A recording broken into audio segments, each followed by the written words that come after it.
In this video, we will talk about Kriya Yoga and how it applies to mixed ascension arts, and Yogananda, Parmahamsa Yogananda. He has a video on sleep, go watch that, and this video will tie into that and help you. And he also has a book, and it's a bestseller, and he's someone who I occasionally see in visions and stuff. And what does that mean? I don't know. But we're gonna go through what a kriya is, and spontaneous kriyas, and essentially how to do it, yeah.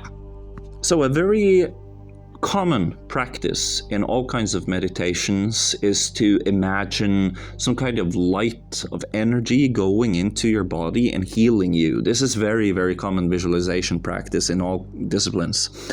And you also have that in the gateway experience. Most people with busy lives have 40 minutes they can use to follow the gateway experience every day and do it properly, and they too will become great, but it will just take more time. Now I'm going to show you someone performing a kriya to go along with this visualization, and you'll see that this movement kind of complements the visualization, and it creates an impression of strength. The battle has become one-sided. It's restoring HP! So he's in the middle of a fight, right? And this is, if you've done martial arts, you know what this is. You know, when you have the chance, you take a deep breath. It's like, you get it in. It's like, come in and heal me. Especially, I remember Raymond Daniels was fighting Ramon Dekkers, and he hit him hard in the liver. And Raymond Daniels just backed off and took a deep breath, and it's like, I can do this all day. And then he went back inside, and he was actually doing pretty well, but he got a cut, and then the fight was over. So yeah, but that's just showing you that this has all kinds of real world applications. Another great practice is breath retention and tensing, which you have as part of Wim Hof. Wim Hof is a great intro to pranayama, which is also part of Kriya Yoga. And here you see it, and I'll show you an example of this movement that is picked right out of our system, our video game system. So he breathes deep, and then he holds, and bam! He tightens it, and he starts getting dizzy. You know, and this is something. This is not a wizardry. This is a union and creating experiences through pranayama, and this will make you very dizzy. So that's why I usually do this one seated after learning the hard way. I'll show you a second version as well. Here it comes.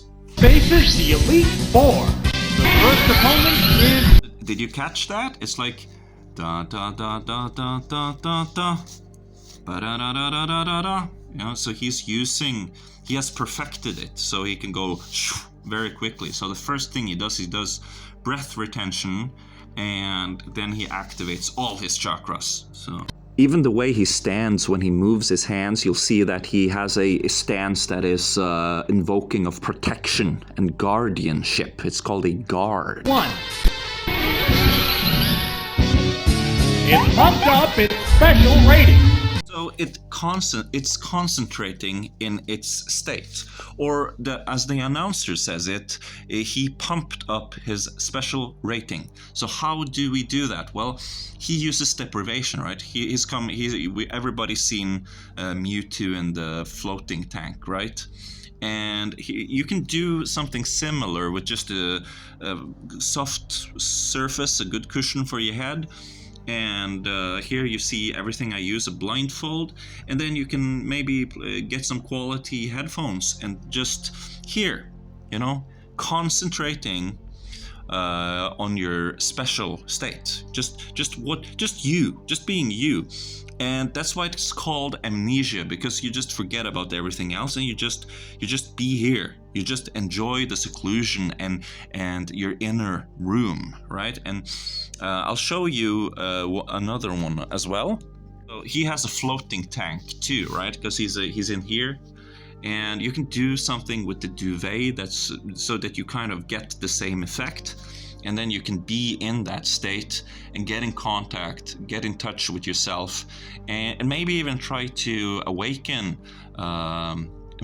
like your psychic powers and strengthen the special rate that you have through this technique. So we take away a lot of stuff, right? We take away all distractions. So in that way, you can call it amnesia. You can give it that name, but it's like it's the super duper dragon fist. It's not really amnesia. We just give it that name.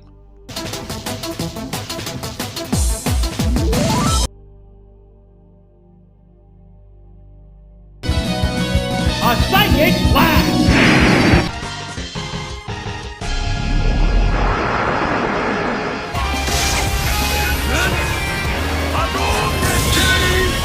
Of course, you have flotation tank. Here you see Mewtwo hanging out in a super high-tech flotation tank, and he has also a special Kriya in his pose. This is more of a passive, you just rest in this position, and he's obviously trying to get the Ida and Pingala to go through his knees into his arms and then cross at the front and go back into his head again. So this is Kundalini. This pose, I think, is more common in the Egyptian caste system, actually.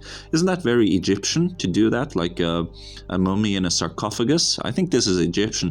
But anyways, this is, if you're very well off, I mean, look at it. He has like intravenous oxygen going directly to his blood flow in his brain.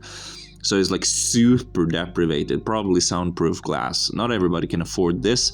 But what's interesting is that Kriya is it can be spontaneous, and it usually tells something about you. So just by studying Mewtwo, you can figure out, what are his interests? What kind of person, what kind of life history do they have?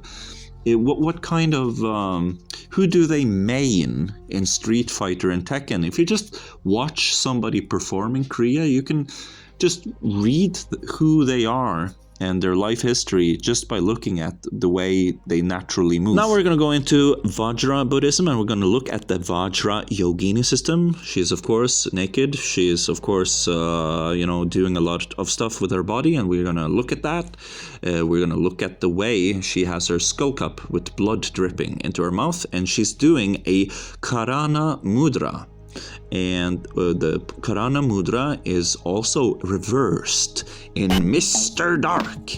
So you see Rayman is trying to get in touch with his one hand, which is of course symbolic of the Ida Pingala. Here we have Kundalini symbolism, and look at that gesture. Look at Mr. Dark's hand as he's cursing.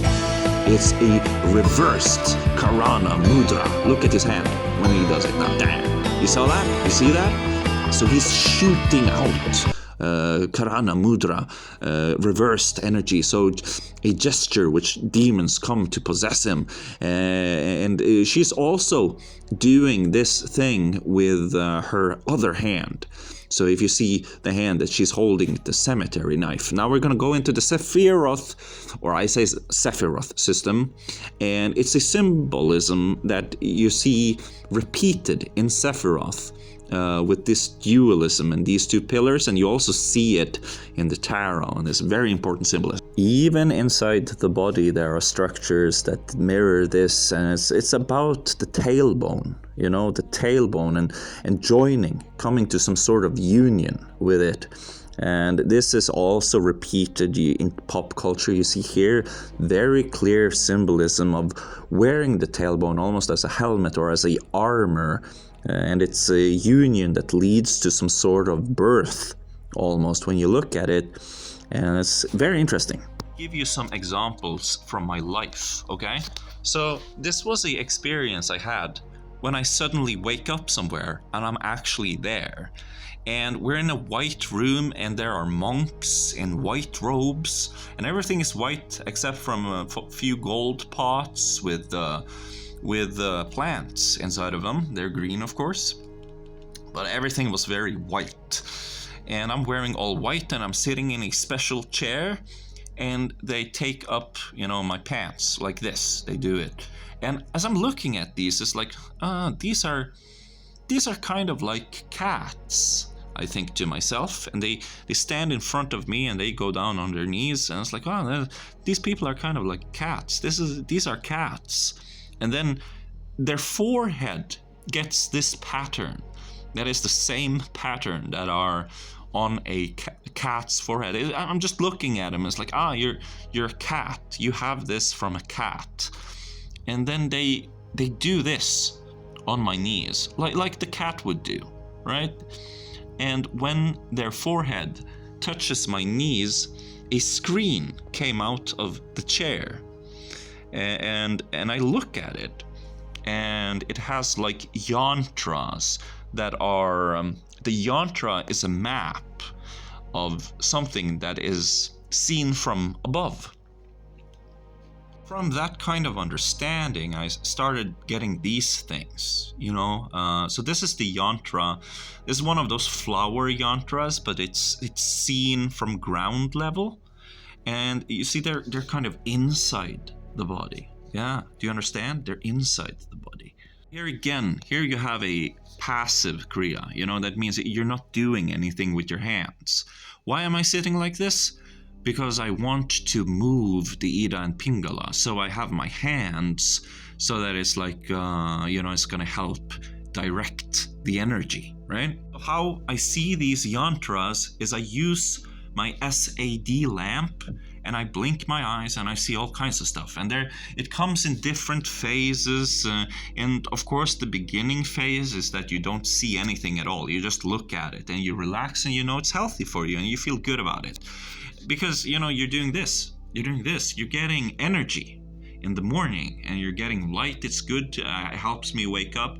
There's nothing I can do wrong, even if I don't get this. So in the beginning, I just look at it. And in the beginning, it took me about a couple of days of 30 minutes of this, and then things started happening. I started seeing an eye inside of there. And then I discovered that by blinking, I could see different colors, and after a while, I could do this. Now I can pretty much make anything I want. I can make anything I want. I don't have to blink, but I prefer to blink. It keeps me focused and present. But anyways, another kriya. This is a typical kriya, right? This is the one you want if you're talking about Yogananda stuff, okay? So here's the story. So I'm doing some stuff, right? And then I felt the urge to lay in this position. Yeah, so it's very, very potent, very obviously kriya.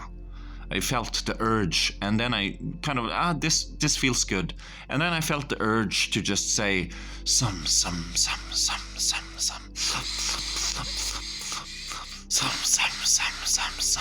I just felt the urge to do this, right? And it even happened the 8th of May, 2024, right? So I did my usual practice, and then, of course, all kinds of thoughts come into my body, and thoughts about the patterns and clear light and all kinds of stuff. And then it's like, woo. So I wanted to do this. It just happened. It just happened spontaneously, and this is very typical of this is like the typical archetypical kriya. But it's also like, hey, maybe you can use this and get the same effect, because it's cool. It's of course better to get your own, but maybe if you get this, then you will get your own, because you're reaching out to the body, to union, right? So here, this is very old. This is a long time ago. Here, this was a long time ago, but I was sitting and look at what I'm doing with my hands. My hands are open, and I'm hearing buzzing, and then I'm hearing voices, and then I learned this kriya by watching somebody perform it, who was in the dark behind my closed eyes. They did this, and then I did it too. Yeah, so I stole their kriya from the special magical people. And then when I began, here I saw this picture. This was like, it was almost uploaded into my brain, and I saw this, and it said 2 good friends, which has been repeated by Terrence Howard as his memory of his hands while being in the womb. So anyways, when I saw this picture, I did this, right? So that's a mudra. So this was kriya based. So, and another one here, moving my eyes to the side to trigger a rolling out of body, right? So these are like Yogananda, Parmahamsa approved typical kriyas, okay? Happened then is that what I was going through at that time became anchored, and by waiting, remember, you have to wait because it takes time. I say that the first stage of samadhi is to not even try it because you can't get it that fast. Just wait. And then when you've calmed down, when your brain waves have slowed down because you keep your eyes closed, or you just breathe, when you've done stuff, you just absorbed natural healing of meditation that comes from doing nothing at all, really, then you can try to go for it. And then you do the kriya by forming the mudra, and then it comes back. Then you hear the voices again. Then you can do it. And of course, maybe let's see what we got here. Yeah, balance. Just focus on the balance, because everybody knows the one where you focus on your breath and your breathing, and that's also very, very good. But if you, for example, do pranayama, one thing, then you already have a ton of work for your breath, right? So maybe after pranayama, also breath retention, hold your balance instead. So that's the alternative to the breath. If you're seated, that is. If you're seated, right? If you're laying down, maybe the weight, the gravity of it, that could be good. It still does the same thing. So it gives you options and letting your breathing go automatically, right? If you do that, you can start to make very weird things happen. And that will feel very strange. But you know, like, do you want this? I guess is the question, because strange stuff will start happening, and it's strange. Look at this. Look at this. This happened. Okay, I don't expect you to believe that. This is just an anecdote. Okay, and you have to treat it as such. But look at this. You can probably hear my thoughts. Yes. Yeah, because these guys will notice you, and they will seek you out, and that's just the way it is. So if you get this, this is okay. This is ultimately good, but you have to understand that it's a huge advantage to be somewhere where they will take very good care of you, because you don't want this, then this. And this, this is a grown man hiding underneath his bed because he's so scared, You don't want, it would be nice to be somewhere like, at Sadhguru's place, where he's gonna be like, see, very, very good. You have a Kundalini awakening. And you don't want to be around somebody who's like, oh my God, how sick you are. Oh, but you're gone completely nuts. That's the last thing you need over here, because this is tough. This is every morning. Hello, good morning, welcome back to your body, and then a ton of work here, a ton of meetings, very hectic. This is Harry Potter. You're now Harry Potter. Welcome to Hogwarts.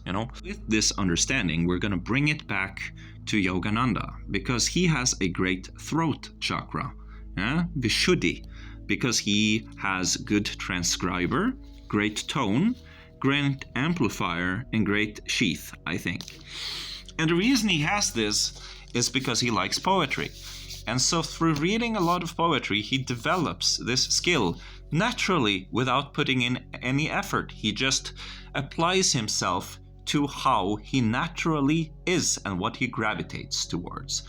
So he happened to like poems, and so this was the reward, right? And so let's do, for example, tone. So I'm gonna give you a hypnotic suggestion, and it being phrased like a question. I will talk as if I am asking you a question. Maybe you can become more and more aware with time that there's a sensation in your spine And so that's the way one could do suggestion, or one could make or sanctify or make holy the act of meditating. Now, as you sit in the great meditation position, right? And then begin with the orders. You notice your breathing. Now I go down because it's an order. I'm giving you a order on how to behave, trying to amplify, trying to help you meditate. And then of course the sheath. So we try to stay away from bad language. Oh, do not think about that one horrible thing. Very negative, so that we want to sheath. We want to get that away, and we sheath it by doing these other things here. Like transcribe, if you have issues with this, this is mightier than the sword, so it's all funny. But then eventually, one night you'll just be, just a little bit tired, and look behind your closed eyes, and it is not entirely dark. There is color and movement, That one looks like a bird. And it flies away like that. But I didn't do it like that. With me, that's kind of like a introductory stage. Here, I'm already done meditating, I'm tired. And so it's like, it's not entirely dark. There is color and movement. I agree, yeah. Oh, look, that one looks like a bird. Yeah, so both of those are important. In closing, why is Yogananda a big deal? Well, he's a big deal because he went out under very particular circumstances. He said he was going to attain Mahasamadhi, then he went out on stage and he performed a poem at some kind of dinner meeting, and then he just died. Okay, his heart stopped, and that was the last people saw of him in the flesh. And because of that, he's a big deal, because it's likely that what he was doing was legitimate, but we cannot observe because we do not see the world through other people's eyes than our own experience. But he's a very, very interesting person because of this, and that's why he's worth focusing on.